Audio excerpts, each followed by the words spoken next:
پنځه غوره ویناوې. اول: هغه کارونه چې موږ یې د نورو خلکو له سترګو پټ کوو هماغه زموږ اصلي شخصیت دی.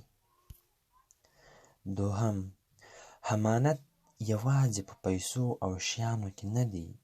چا چې خپل احساسات هم درته بیان کړل، خیانت مه ورسره کوه.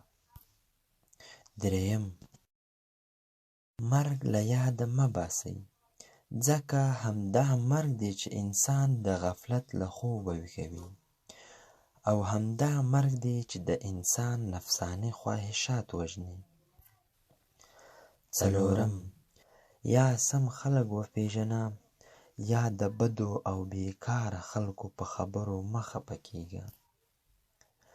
پنځم: هغه خلک چې د ورځې پیل یې د قرآن کریم په تلاوت سره کړی وي، ټوله ورځ خوشحاله او په راحت کې وي.